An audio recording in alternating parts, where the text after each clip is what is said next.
Olá, então estamos retornando e vamos começar a dar início à nossa primeira unidade, né, que é Ciência e o Tempo Presente. Vamos trabalhar 3 tópicos. O primeiro sobre a consciência da ciência.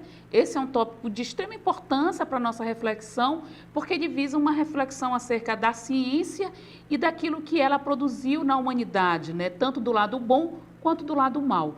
Ou seja, como a ciência se construiu e para que ela serviu ao longo do tempo a partir das relações com a sociedade, né? Com o Estado de um modo geral, né? E o que ela produziu, né, para o mundo, né, como repito, do ponto de vista do bem, como do ponto de vista do mal. E aí a gente se orienta do livro de Edgar Morin, que se chama Ciência com Consciência, né, e onde ele faz uma bela reflexão sobre a função da ciência e aquilo que é necessário para a transformação da sociedade.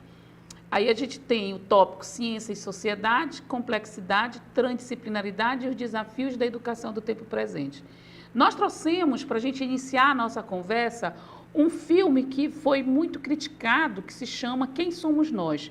Este filme, ele trata, né, ele faz, na verdade, ele apresenta duas narrativas sobrepostas.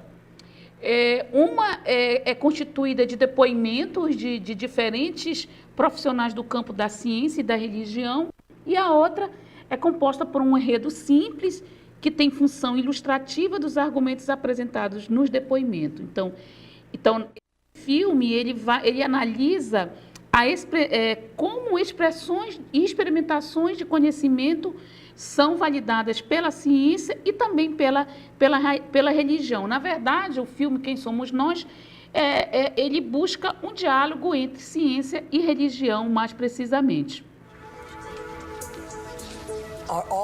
Todas as realidades existem simultaneamente? Existe a possibilidade de todos os potenciais existirem lado a lado? Side by side.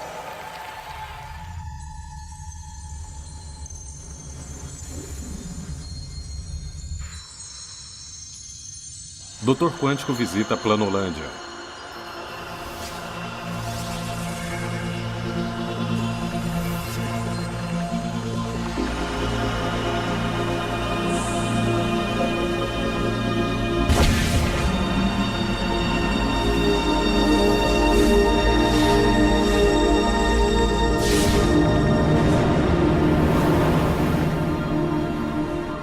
Sejam bem-vindos a Planolândia, o mundo das 2 dimensões. Só para frente e para trás, esquerda e direita. Neste mundo, não existe para cima nem para baixo. E aí eu perguntei, cadê a ponta? E ele disse, ela tá na linha.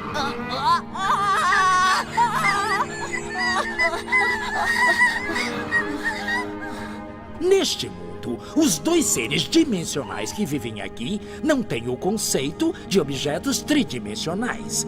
Os 2 habitantes da Planolândia não sabem o que são cubos, esferas, tetraedros, nem quem vos fala. Da perspectiva 2D deles, este meu dedo tridimensional se parece com isso.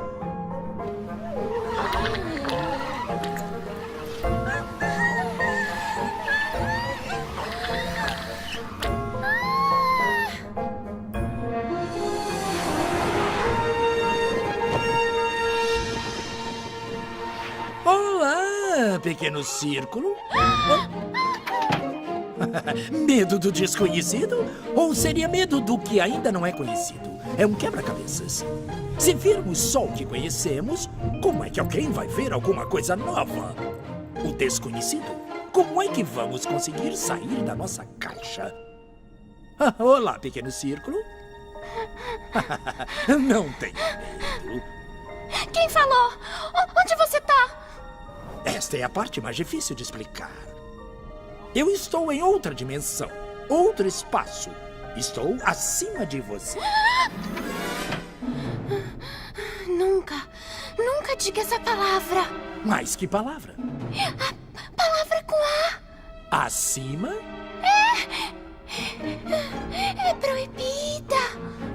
Tá bom. O que você acha que significa? Eu não sei e não quero saber. Você pode ser punido se disser essa palavra.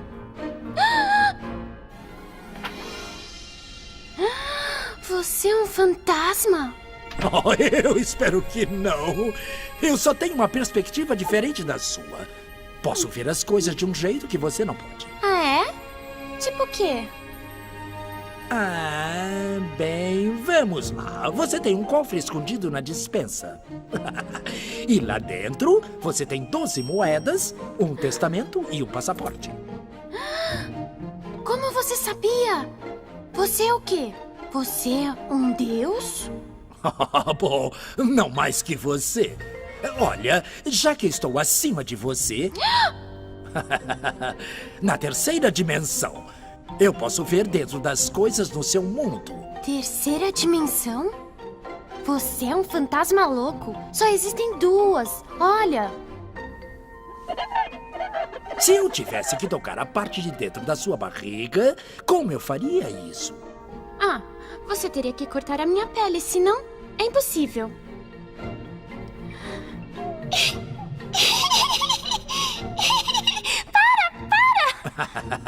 Está pronto para mais? Mas o quê? Dimensões? Direções? Não. Sim, mas não tem mais. Tem? O que vai acontecer comigo? Vou me transformar em quê? Você tem que se transformar para saber. Tá bom. Excelente.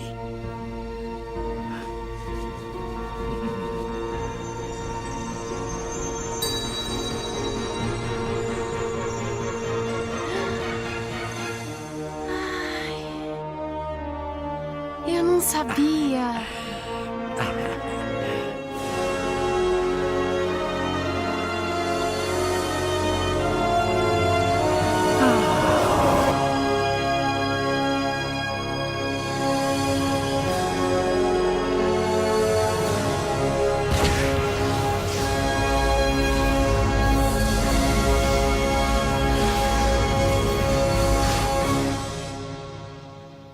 Não foi divertido?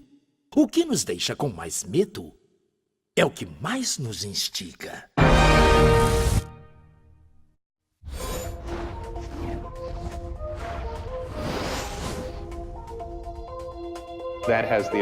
Isso tem o efeito desses giros ao acaso, e mais nada interessante aconteceu com eles depois disso.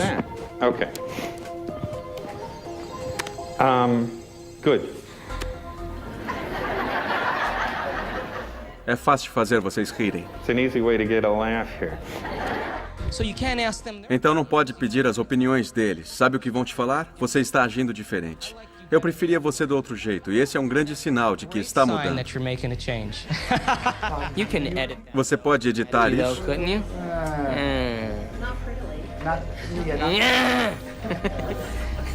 Quem pode fazer um Heimlich? Who can do the Heimlich? Okay, are we rolling?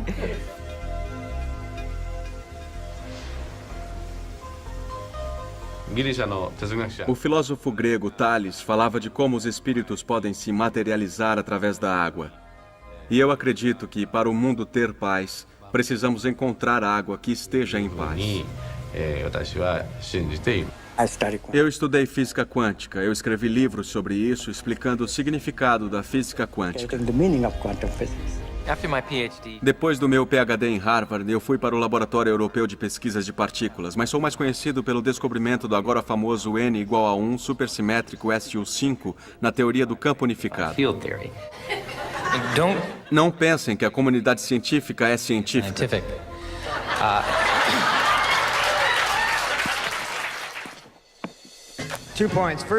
Primeiro, quero agradecer ao David. O ceticismo saudável é importante.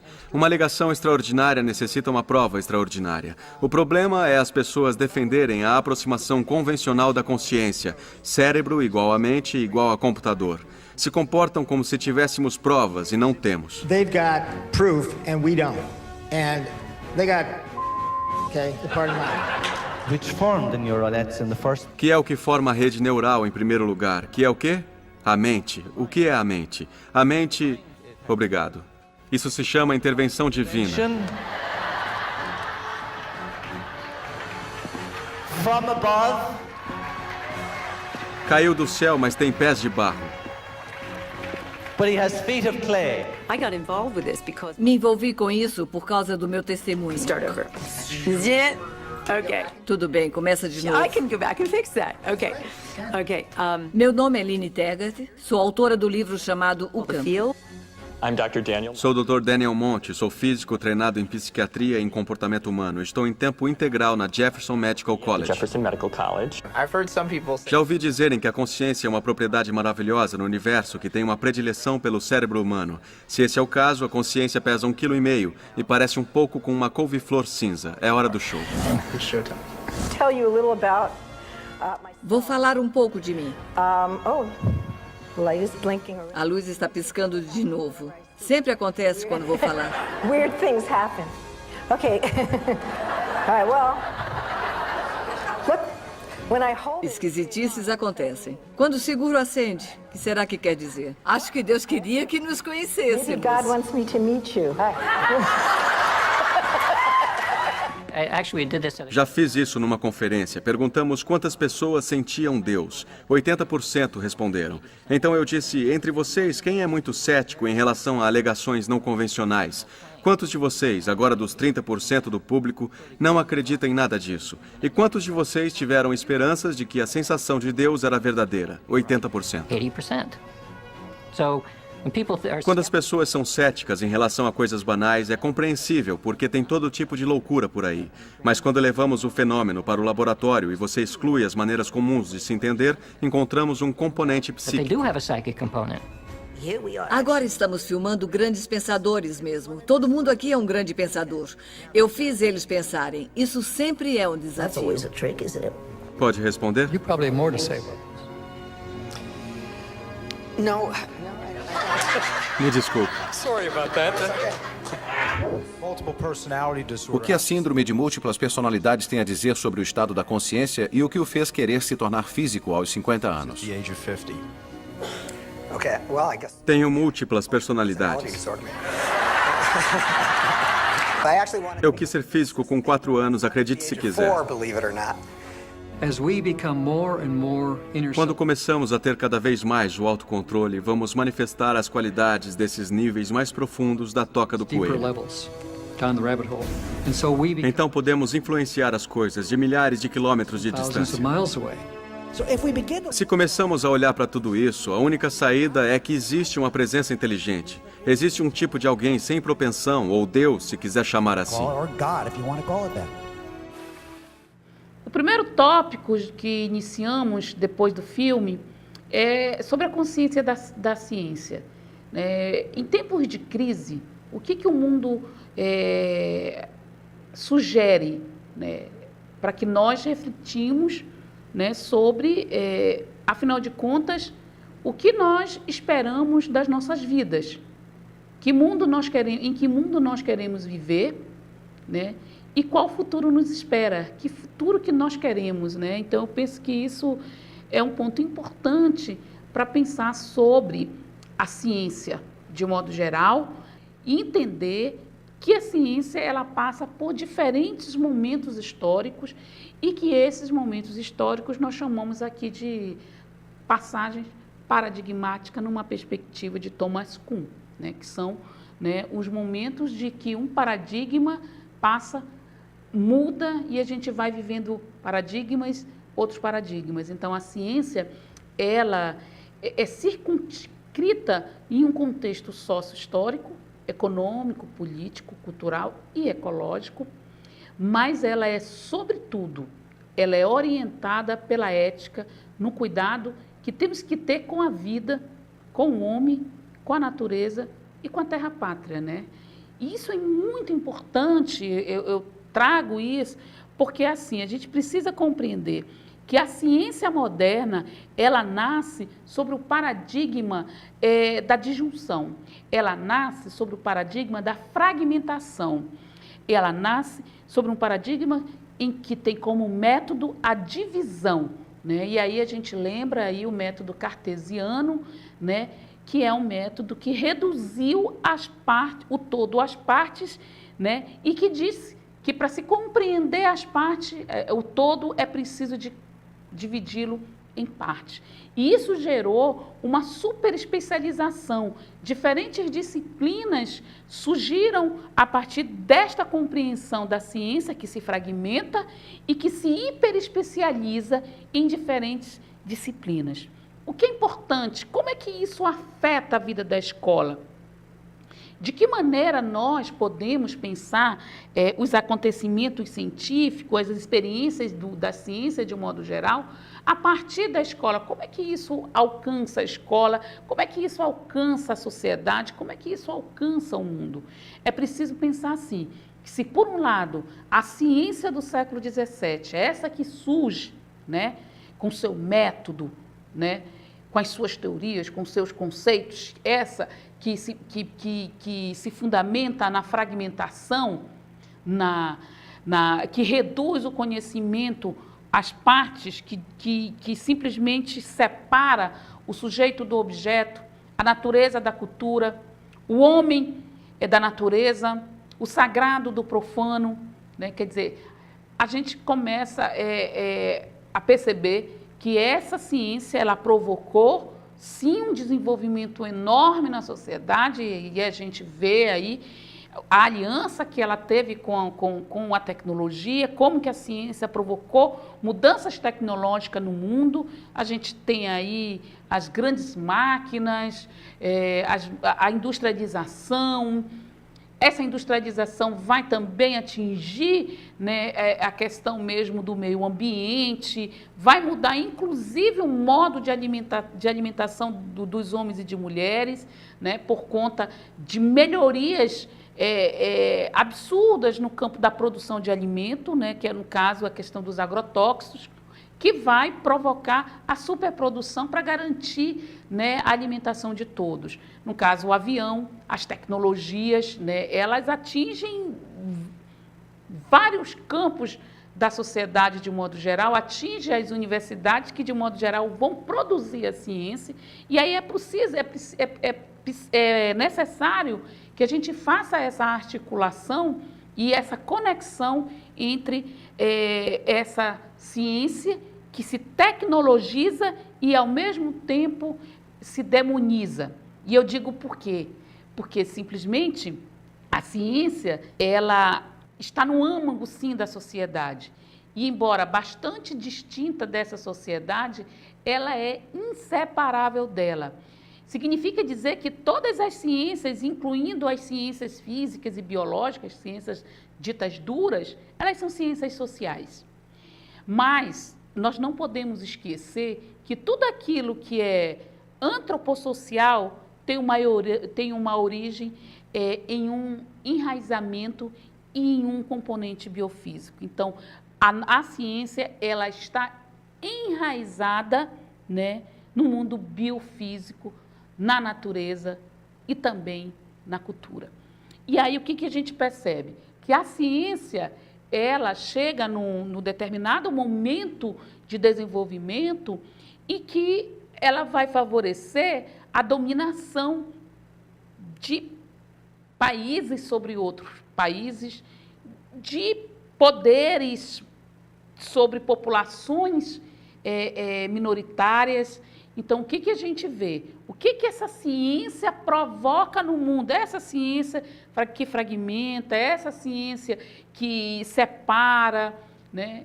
Ela simplesmente leva à destruição, está levando à destruição do planeta e, por extensão, à destruição do homem. A ciência, o seu lado mal, ela provocou duas grandes guerras mundiais. A descoberta da teoria da física quântica e da teoria da relatividade, que gerou a bomba atômica, acabou com Hiroshima e Nagasaki. Esse conceito de ciência e de avanço de tecnologia levou o homem ao holocausto.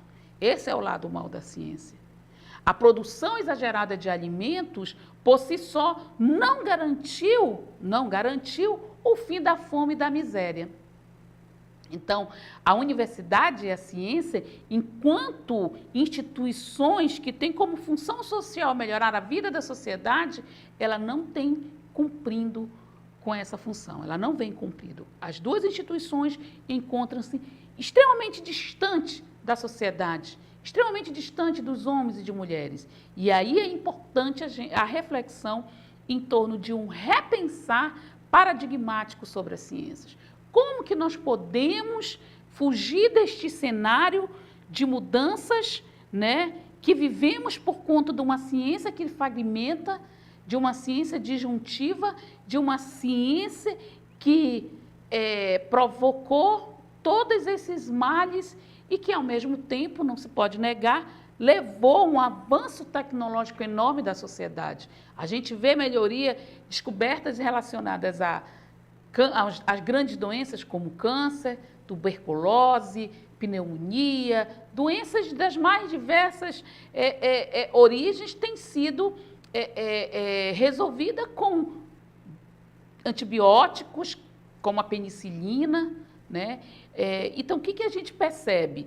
Que, ao tempo em que a ciência evolui num campo tecnológico, ela também provoca uma espécie de involução, né? Uma espécie de retrocesso da nossa humanização. Então, ao invés da gente produzir humanidades, nós estamos produzindo desumanidades. E aí é importante pensar que a técnica produzida pelas ciências, de um modo geral, elas transformam, sim, a sociedade, mas também, retroativamente, a sociedade tecnologizada, né, transforma a própria ciência. O que quer dizer? Os interesses econômicos, capitalistas, o interesse do Estado desempenham um papel ativo nesse circuito, de acordo com suas finalidades, seus programas, suas subvenções, de acordo com seus interesses. Então, assim, a ciência e a tecnologia produziram coisas boas, não podemos negar, mas também produziram coisas ruins, e aí a gente pode citar aqui as grandes guerras, mas principalmente uma indústria da morte, né? Porque as grandes armas, as armas nucleares de largo alcance, matou pessoas, disseminou populações, né? E que hoje a gente vive agora um momento necessário de refundação, né? Como que nós vamos refundar a ciência, né? E aí o Edgar Morin, ele vai propor aí uma perspectiva de pensar a sociedade a partir do que ele chama de complexidade e de transdisciplinaridade. E por conta de todos esses desacordos e acordos da ciência, né, em que a gente vê que a finalidade da ciência ela foi tanto para o bem quanto para o mal, essas finalidades ela atinge diretamente a escola. E aí, na década de 1990, um grande congresso internacional vai discutir sobre, afinal de contas, o que é a ciência e como que vamos resolver os problemas produzidos pela ciência e produzidos por nós mesmos, né? E aí a Unesco, ela lança uma proposta para, que ela chama de 4 pilares para a educação do futuro. Veja, isso foi em 1994. Nós já estamos em 2018. Olha só o que está acontecendo. Em 94 foi os 4 pilares para a educação do futuro. O futuro já é hoje. E aí é importante a gente pensar nesses pilares a partir do que foi definido. Aprender a ser, né? E o que é aprender a ser? É pensar uma educação que contribua, né, para o desenvolvimento global do homem, né? E aí, corpo, inteligência, mente, sensibilidade, responsabilidade individual, espiritualidade. Então, aprender a ser, é bom pensar que no conceito de aprendizagem, qual é o conceito de aprender? E aí é sempre legal pensar com Paulo Freire. Ele diz assim, que ensinar não é transferir conhecimento. Ele diz ainda, onde há vida, há inacabamento. Ensinar exige respeito à autonomia do ser do educando. Ensinar é uma especificidade humana. E veja, a aprendizagem, ela não tem fim. Desde quando nascemos até morrermos, estamos aprendendo. Portanto, nunca é tarde para aprendermos. E aí, o Paulo Freire é o nosso grande, digamos, inspirador desse processo. Então, ele coloca um ponto que eu acho que é legal a gente tratar, que quando nós lançamos uma semente na terra, juntamos a ela a esperança e a certeza de que vai nascer uma planta. Da planta, o fruto, e do fruto, novas sementes. Mas é preciso acreditar e plantar com certeza de que mesmo que a longo prazo a semente germinará. Essa é uma tarefa muito importante e é isso que a gente espera que o Brasil faça, que a escola faça, né? Nós temos, agora a questão, nós temos materiais, nós temos ideias, nós somos criativos para isso? Eu acredito que sim. E é só que eu acho que é preciso pôr em prática tudo isso, né? Um outro pilar é aprender a conhecer. Significa tornar o conhecimento mais prazeroso. E um conhecimento que tenha como fundamento um ato de aprender, de compreender, aprender para compreender. Então, é preciso sim pensar o novo, reconstruir o velho e reinventar o pensar. Aprender a conhecer é adquirir esses instrumentos para a compreensão. De certa medida, esses 4 pilares, eles estão um implicados no outro. Compreender, para que a gente possa, com isso, compreender o mundo que nos rodeia, compreender as nossas relações com o outro e desenvolver as nossas capacidades profissionais. E aí entra num aprender, logo, por isso que um está implicado no outro. Aprender a fazer seguramente, nos tempos atuais, as profissões têm exigido do indivíduo que ele esteja apto, né, a enfrentar as novas situações, né, de emprego que a gente vive, né, que ele esteja apto a trabalhar em equipe. De certa maneira, isso carrega uma perspectiva neoliberal, né? Agora, essa talvez seja uma crítica, mas o aprender a fazer, aqui nós estamos reportando na perspectiva do relatório Delois, como que nós vamos ensinar os alunos a colocar em prática esses conhecimentos? Como adaptar o ensino ao futuro mercado, quer dizer, ao mercado de hoje, né, de trabalho, cujo processos, mudanças e até mesmo a evolução do trabalho em si não é totalmente previsível. A gente não consegue mais pensar no mercado futuramente porque a gente tem uma dimensão da incerteza muito forte. Então, o aprender a fazer é, acima de tudo, ensinar o aluno a ser contingente, é encarar o mundo a partir daquilo que está acontecendo, no processo. E isso é fundamental, fazer com que os alunos saibam lidar com a realidade presente e consigam resolver os problemas a partir dos conhecimentos que foram adquiridos, né, durante o processo de aprendizagem. Então, como que a gente pode educar para aprender a fazer? Em uma situação de incerteza, em uma situação em que a gente precisa recriar o presente para refundar a vida e até mesmo para pensar num futuro melhor. Né? Qual é a pergunta que a gente faz? Qual é a nossa responsabilidade neste contexto? A responsabilidade que eu falo do professor. Então, a Carta da Transdisciplinaridade traz para o conhecimento uma nova lógica de pensar e de organizar a vida e de organizar a ciência e de operar o pensamento. Então, ela estabelece 3 níveis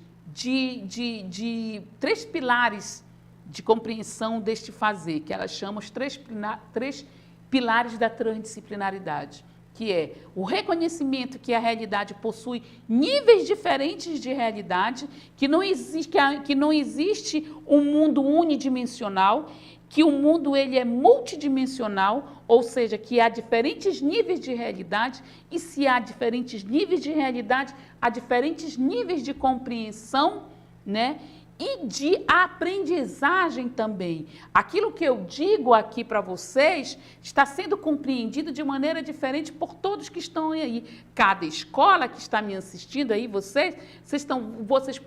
eu posso estar falando a partir da minha compreensão, mas a compreensão que vocês vão ter depende muito da realidade em que vocês estão inseridos, porque existem diferentes níveis de realidade e diferentes níveis de percepção. E aí, isso implica considerar a complexidade. O que seria esse nível de complexidade? A própria palavra complexidade, ela traz a ideia de conjunto, a ideia de contexto.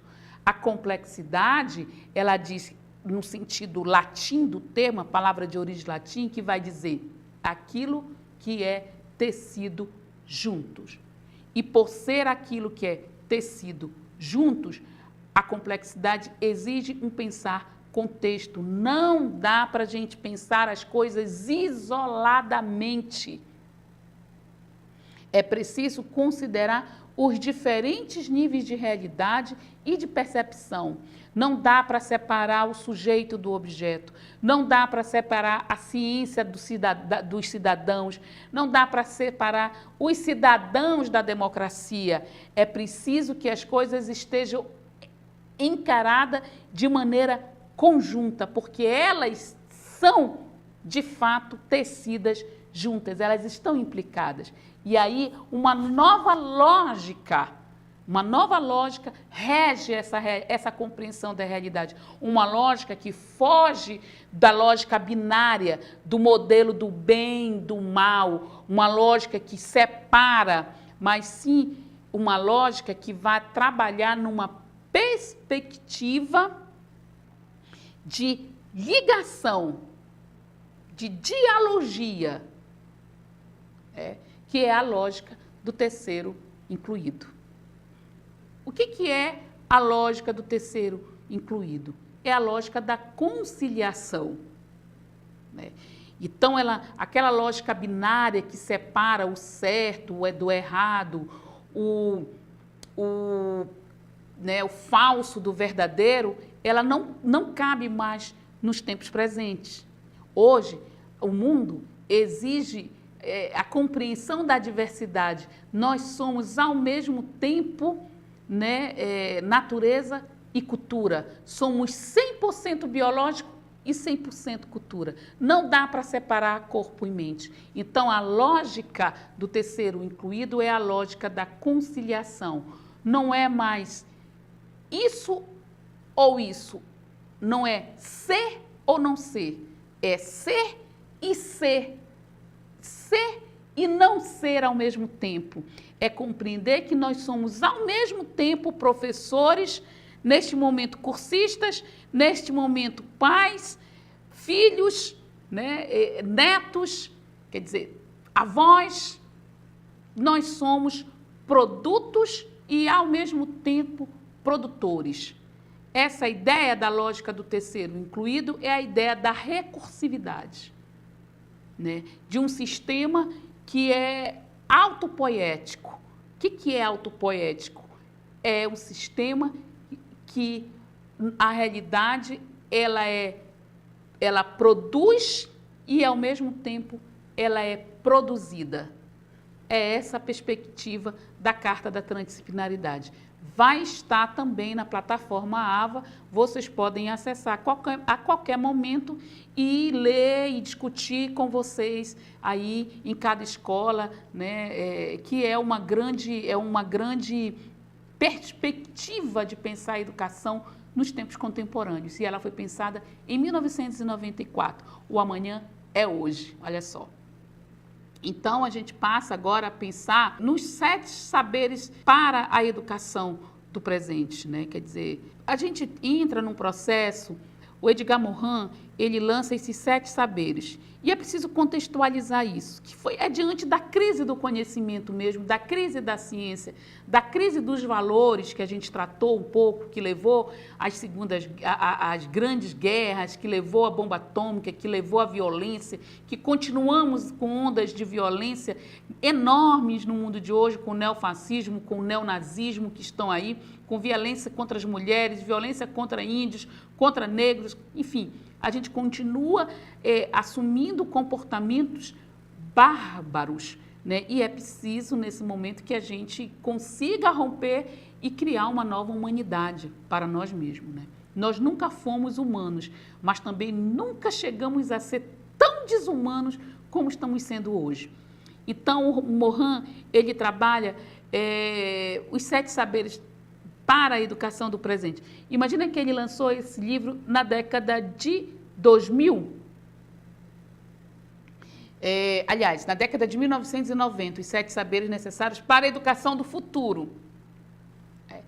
E em 2010, em Fortaleza, teve um Congresso Mundial em que se escreveu a Carta de Fortaleza e que vai estabelecer, a partir da obra do Edgar Morin, os 7 saberes necessários para a educação do presente. E aí a gente começa com o primeiro, trata-se das cegueiras do conhecimento, o erro e a ilusão.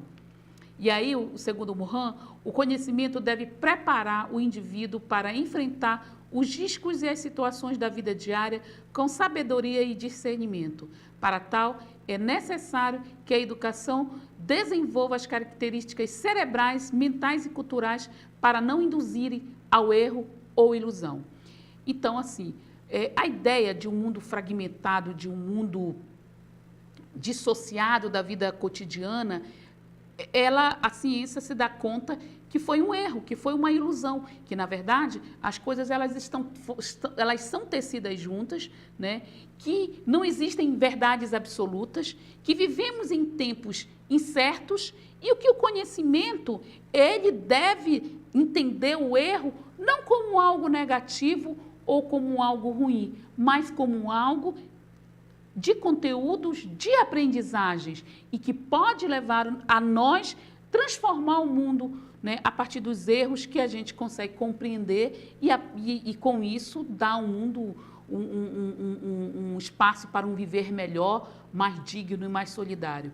Então, essa ideia de que a ciência traria a verdade verdadeira, a verdade absoluta, foi um erro, foi uma ilusão. Hoje a gente sabe que a teoria da relatividade, que Einstein pensou para um mundo melhor, né, simplesmente levou à grande guerra que levou à explosão de Hiroshima e Nagasaki. Deixou Einstein decepcionado, arrasado e em depressão.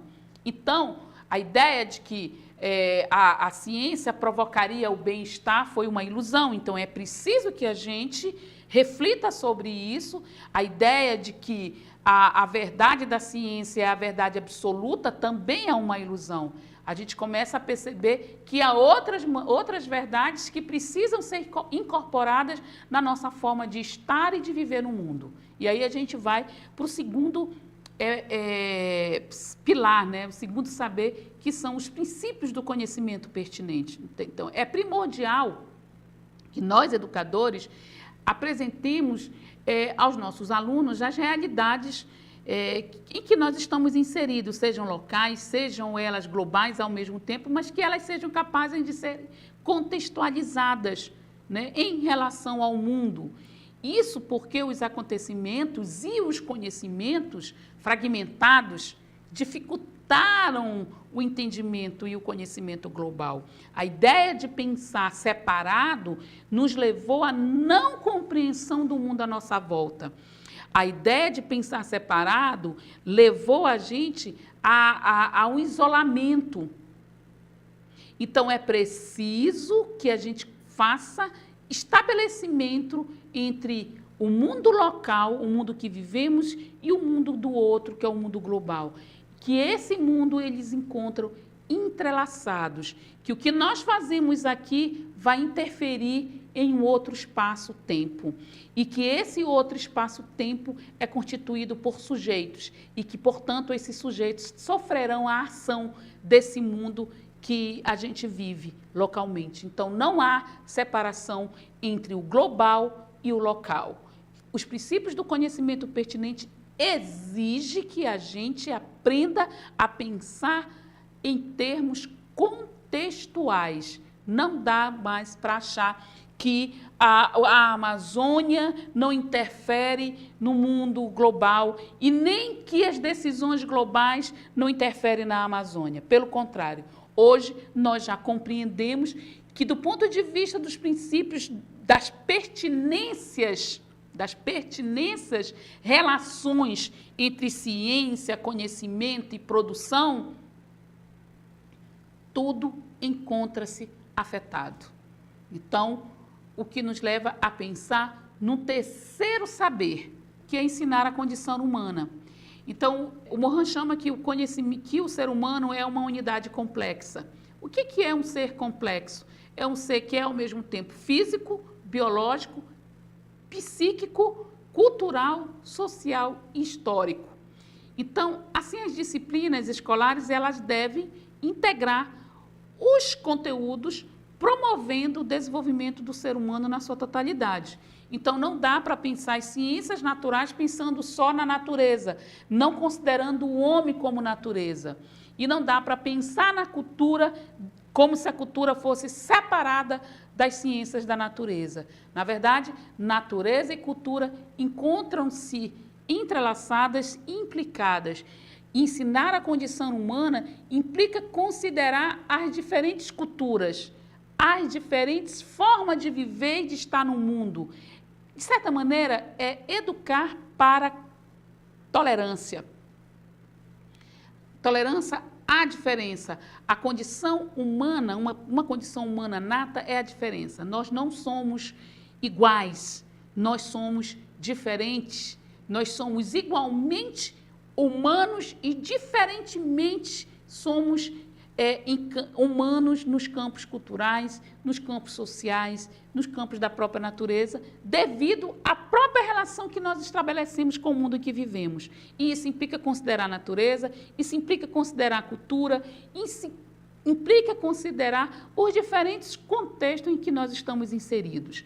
Então, o ser humano, ele é um ser que tem uma totalidade, e essa totalidade é a diferença, é o que o Michel Serres chama de nós somos seres arlequinados, nós somos ao mesmo tempo constituídos de diferentes culturas, mas é essas diferentes culturas que nos tornam humanamente demasiadamente humanos, iguais na nossa humanidade e desiguais do ponto de vista das nossas cores, das nossas culturas, das relações que estabelecemos com o mundo e com a natureza. O desigual, não estou querendo dizer desigual no sentido de um contraponto a uma igualdade, mas é porque nós não somos definitivamente seres iguais, né? Nós somos diferentes. E ensinar a condição humana implica aceitar que somos diferentes. Mas essa desigualdade não é uma desigualdade autoritária que diz que somos... talvez eu tenha me equivocado em falar desigual, mas que somos diferentes e, ao mesmo tempo, iguais porque somos seres humanos. A palavra não é correta.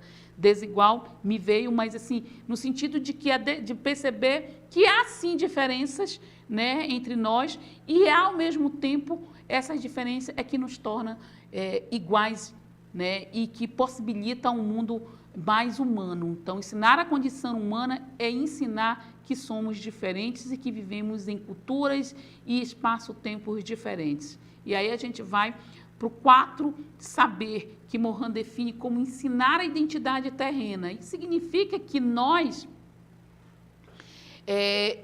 vivemos num planeta e que a nossa humanidade precisa caminhar para uma identidade terrena e que, independente do lugar que nós estamos, nós somos, acima de tudo, seres terrenos. Então, é preciso mostrar aos educandos que o acontecimento da localidade interfere, sim, na totalidade e que tudo está interligado, ou seja, as decisões e atitudes de um local podem, sim, atingir toda a humanidade, pois vivemos em uma imensa comunidade com um destino comum. E esse destino comum, Mohan chama de terra-pátria.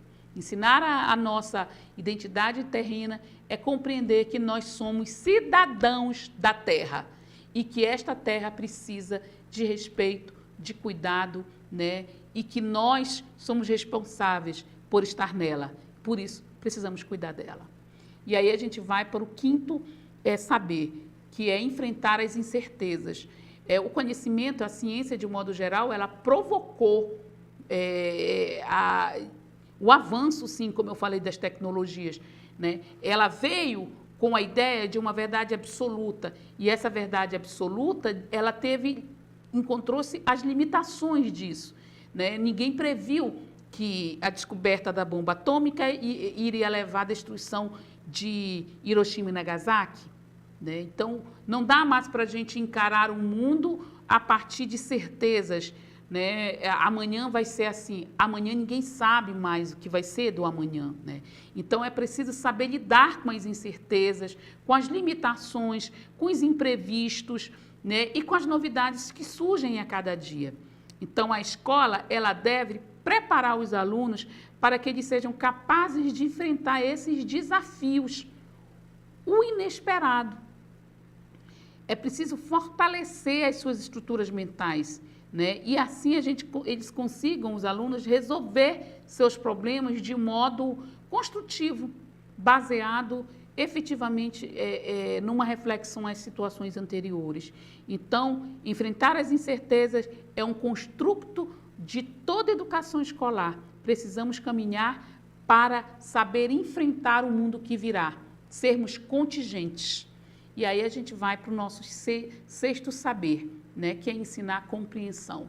Diante dessa diversidade de mundo que vivemos, é preciso ensinar para a compreensão. E é preciso construir formas de comunicação que garanta a compreensão, né, e que faça com que a gente consiga compreender e superar os obstáculos da vida cotidiana. Muitas vezes, um mal-entendido gera conflitos e a diferença de cultura, por exemplo, a falta de respeito à liberdade, o egocentrismo, eles acabam tornando as nossas relações mais violentas, né? Acabam tornando a nossa relação desrespeitosa na compreensão do outro como um outro diferente, né? E isso pensar para a compreensão, ensinar para a compreensão, deve necessariamente nos obrigar a pensar globalmente, tanto do ponto de vista global, né, assim, de vermos inserido num planeta, numa sociedade global, mas sem negar as nossas origens, sem negar o local que nos recebe e que nós vivemos. Então, é necessário, sim, compreender o outro para que, nesta troca, nós podemos também ser compreendidos. Ensinar a compreensão significa saber conviver, né? Saber viver juntos. Aí a gente entra no sétimo pilar, no sétimo saber, que o Edgar Morin chama de a ética do gênero humano. Então, o que pode, e aí entra aquela ideia anterior da ciência com consciência. A consciência da ciência é qual? É uma ética capaz de uma convivência entre os seres humanos de maneira mais igualitária, mais justa e respeitosa. Então, ensinar a ética do gênero humano é instaurar na nossa experiência de vida, né, um mundo mais humanizado, mais respeitoso, né? A educação, então, ela deve despertar nos alunos a consciência de que tudo que se faz reflete em nós mesmos e em contextos não só presentes, pretéritos, mas futuro, no nosso futuro. O que fazemos aqui hoje vai interferir no nosso amanhã. E para que tudo fique bem para todos nós, é necessário ter a consciência desses atos, que os nossos atos praticados podem sim afetar as gerações e o mundo futuro. Então, é preciso que a gente desenvolva a nossa humanidade, que nos tornemos, que fazemos uma educação que permita a experiência mais humana, mais solidária, né? Tanto do ponto de vista das nossas individualidades, como do ponto de vista das nossas relações coletivas. E os desafios, então, que os sete saberes necessários à educação lança para as escolas, implica, primeiro, conhecer a ciência, saber o que é ciência, para que ela serve, qual a função dela. E aí, vocês vão ter uma atividade aí na plataforma AVA, que vocês vão trabalhar sobre o que é ciência a partir da compreensão docente e sobre o que é ciência a partir da compreensão discente. E, a partir disso, a gente retorna para um diálogo seguinte. Um abraço a todos e até a próxima unidade.